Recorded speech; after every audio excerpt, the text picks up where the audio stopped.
Welcome to ECE CS 552 lecture on Carry Lookahead edition.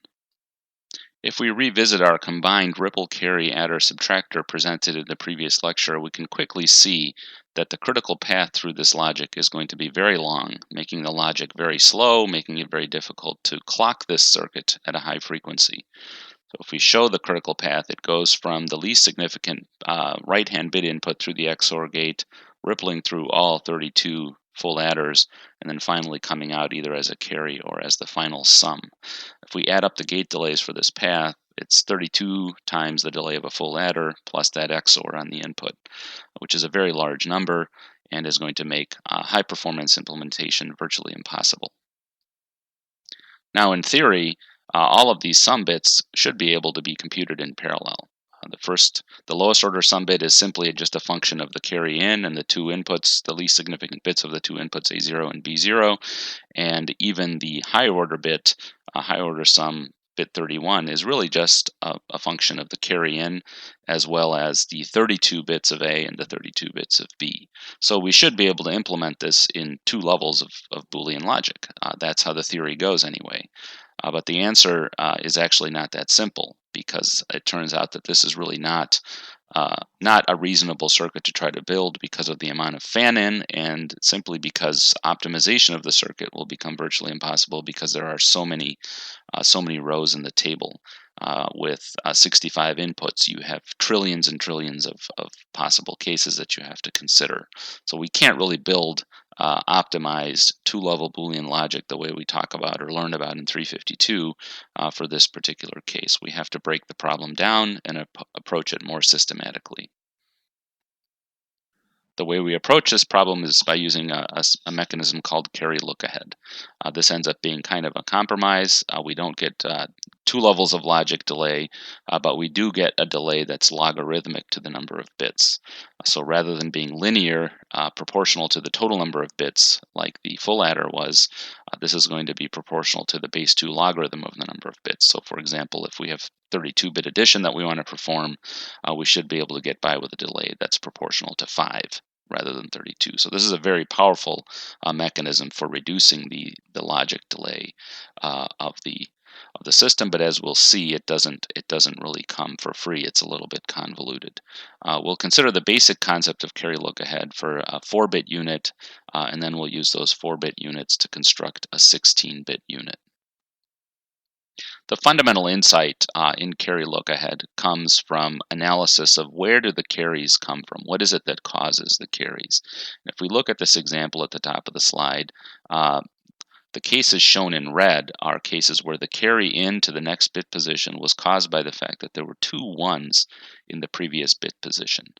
We call this a generate condition. Essentially, if you look at the 2 bits A and B in that bit position, and they're both set, and we can check for that by ANDing them together, then we know that we're going to generate a carry at that bit position. The other situation where carries arise and have to be accommodated in the following bit position is called the propagate condition. That's shown in blue in the example, and the logic equation for that is also shown in blue. And the basic idea here is that we propagate a carry.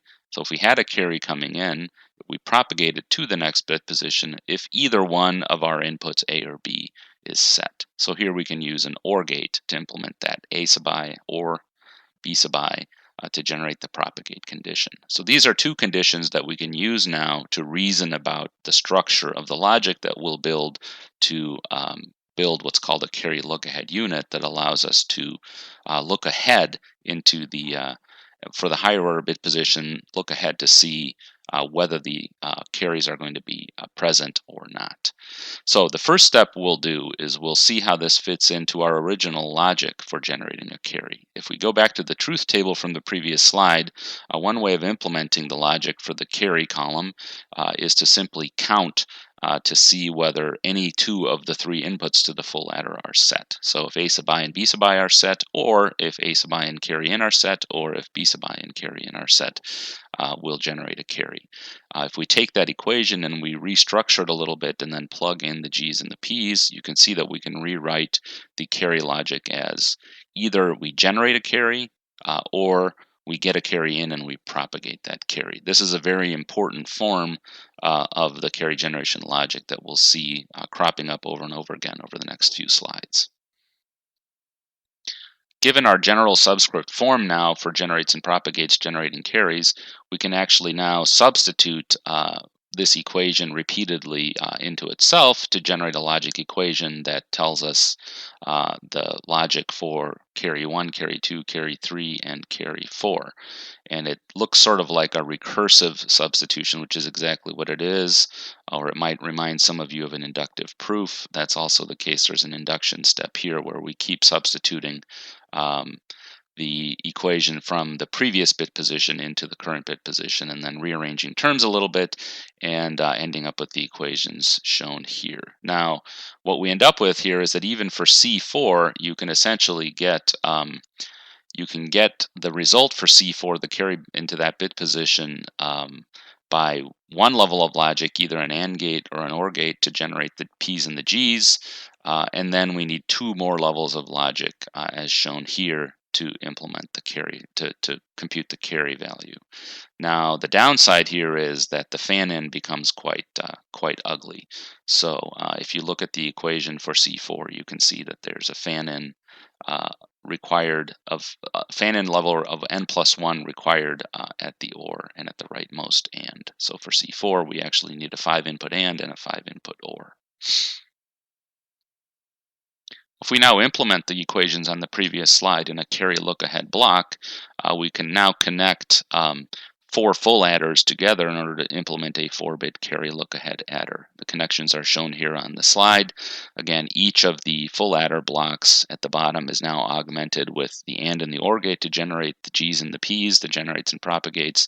These are fed up to the carry look-ahead block, which then computes the corresponding carry values and feeds them back into the full adders. And you can very quickly see visually from this block diagram that the propagation delay is lower than it was for the ripple carry adder, because the G's and P's are computed in one level of logic. The carry look-ahead block takes 2 levels of logic, and then we immediately have in parallel all of the carry values, which then come back and propagate through the full adder. So we don't have to propagate through n levels of full adders. We can simply propagate through the carry look-ahead block in a delay that's now logarithmic with respect to the number of bits rather than linear.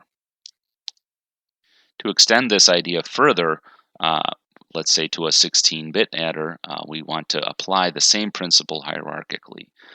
So rather than simply using a carry look-ahead block for 4 bits, we can instead collapse the circuit shown on the previous slide into the blocks shown on the bottom here. So now we have one block to compute the 4 least significant bits, S0 through 3, another block for S4 through 7, another block for S8 through 11, and finally a block on the left for S12 through 15. And what we want to do now is implement a second level of carry look-ahead above these 4 blocks, and we want to again feed generates and propagates from each of the sub-blocks up to the carry look-ahead block so that it can then feed the group level carry values back down to that lower level. So the piece that's still missing here is these capital G's and P's that are shown here. How are we going to compute those? Well, it turns out the G's and P's follow a similar kind of reasoning as the form that we saw for computing carries based on G's and P's in an earlier slide. And the basic idea here is that the group generate, let's go over that one first. The group generate is going to be true if the most significant bit generates a carry. That's true. So that's the first G3 that's shown in the equation. However, if any of the other bit positions, G2, G1, or G0, generate a carry, then we may also need to generate for the group as a whole. However, those generates will only propagate out of that bit position if, in fact, all of the bit positions higher than that generate are also going to propagate it. So that's why the P3 shows up for the G2, that's why the P3 and the P2 show up for the G1, and that's why P3, P2, and P1 show up for the G0. So just to make that a little bit more clear, if bit position 0 generates a carry, it will only propagate out of that group if P3, P2, and P1 are all also true. So again, we see the concepts of generating and propagating carries showing up in these equations. Now, the nice thing is, this is again a fairly simple, straightforward two-level logic that doesn't explode too badly in terms of the fan-in required for it. We have a similar equation for the group propagate, but again, that's simply just ANDing the four propagate terms for each individual bit position together in order to determine whether a carry in to that group now would actually propagate out of that group. The bottom half of the slide shows the equations for G47, P47, G1215, and P1215, but they're really identical to the equation for G03 and P03. We introduce a subscript notation that allows us to more succinctly refer to these G's and P's. That's shown here. We can simply say that the generate from bit positions I, k is going to be the generate from j plus 1 to k, ORed with the propagate from j plus 1 to k, ANDed with the generates from I through j. So this is just a generalization of the notation that we already saw. Similarly, we have a generalized notation for P, I, k, and we can again plug in actual values for these and see essentially how the structure of the carry look-ahead tree now falls out from this notation.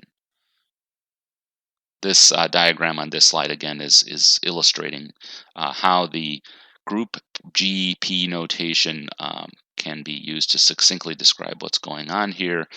In essence, at the top level of this tree diagram that we see here, we're computing the group G's and P's for each 4-bit chunk using logic that's based on the equations that we showed a couple slides ago. We then take these G's and P's and we propagate them to the next level in the downward direction, where we can now generate group G's and P's for G0 through 7 and 8 through 15 in the two halves of the tree. And then finally, we'll propagate them to sort of the root node of the tree, where we can compute the G's and the P's for the entire 16-bit value. So recapping, once we have all these, we essentially have now available to hierarchical or tree-like mechanism essentially use them to compute all the G's and the P's, carry values with that logarithmic number of steps to the root of the tree, and then propagate the carries back down to the adder blocks at the bottom. 4-bit adder chunks that we showed to implement previously. So again, a 16-bit adder, carry information will propagate through that root of the tree back proportional to the base 2 logarithm of 16, which is 4, based on the G and P values that we've seen, which would be 16.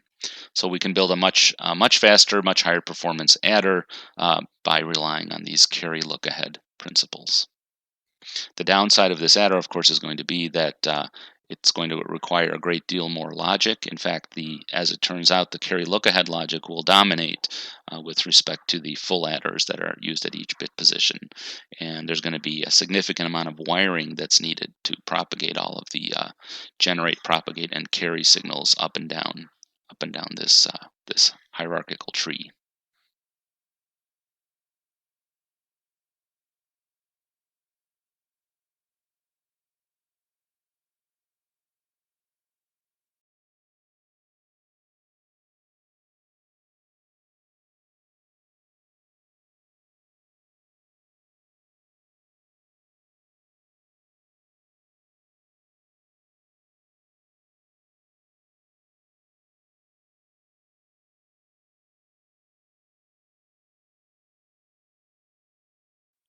There are many other adder designs that exist in the literature and that are used in the design industry.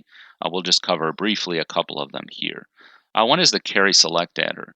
The basic idea behind the carry select adder is to do speculative computation. So rather than having a single full adder that waits for its carry value to come in from the preceding bit position, in a carry select adder we actually have two full adders. One of them assumes that the carry will be a 0. One of them assumes that the carry in will be a 1. So the full adders evaluate given their local inputs.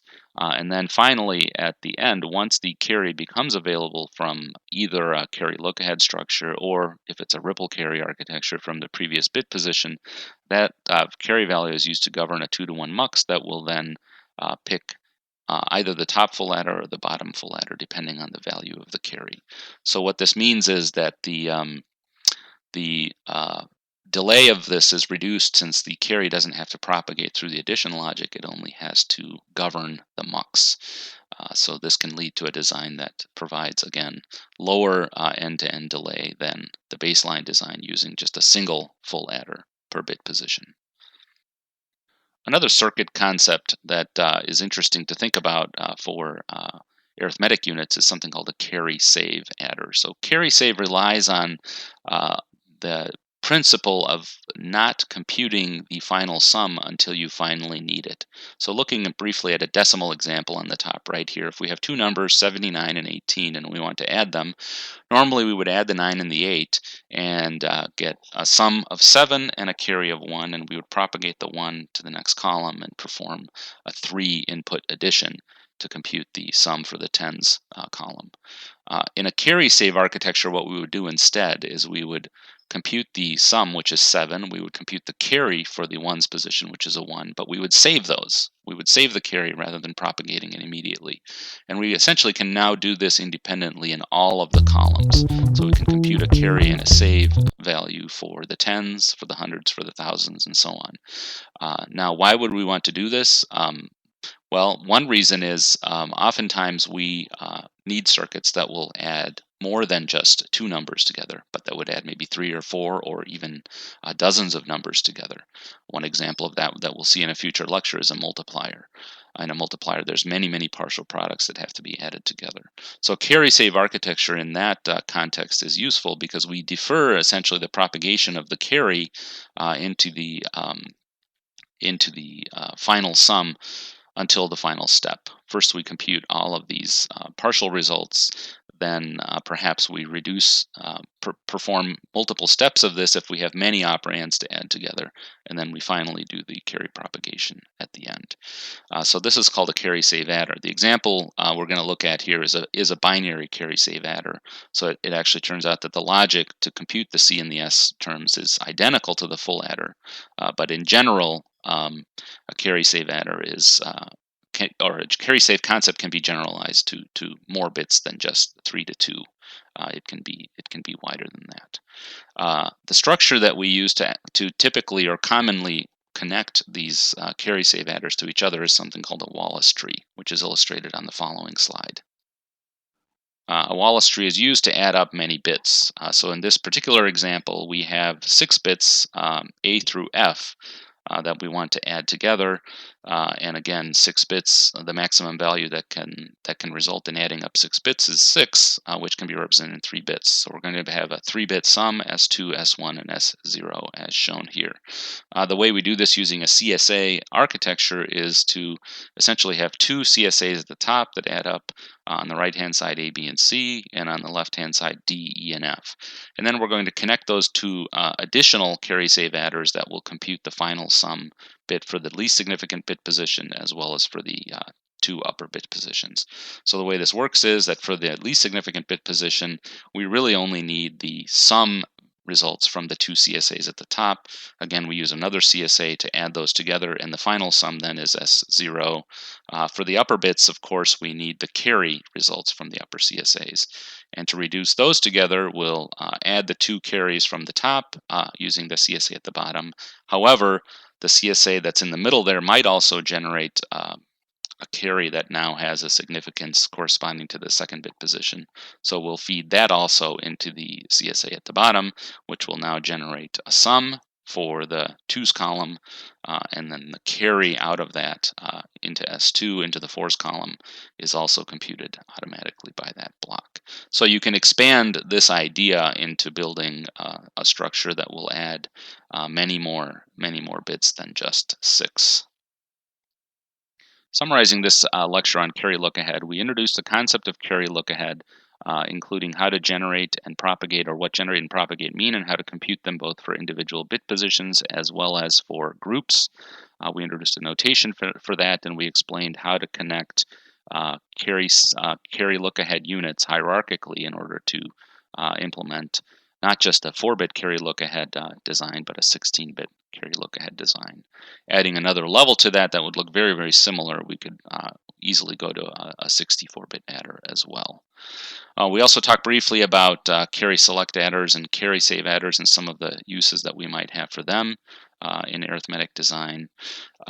And just a brief note here on where the state of the art is today. The state of the art for high performance parallel adders is something called the parallel prefix adder design. There are many variants of this, Brent, Kung, Kogi, Stone, etc. You can look these up on the internet if you're curious or might want to use one of these for your project design. This is really a generalization of the concept of carry look-ahead, meaning you end up with a hierarchical parallel prefix structure that looks very much like the carry look-ahead structure we introduced in this lecture. The main challenge in implementing these kinds of adders is really a physical design problem. A big problem is going to be wiring all of these connections together. So this is a topic that we defer to our physical design course, ECE 555. So if you take that course, you'll learn quite a bit more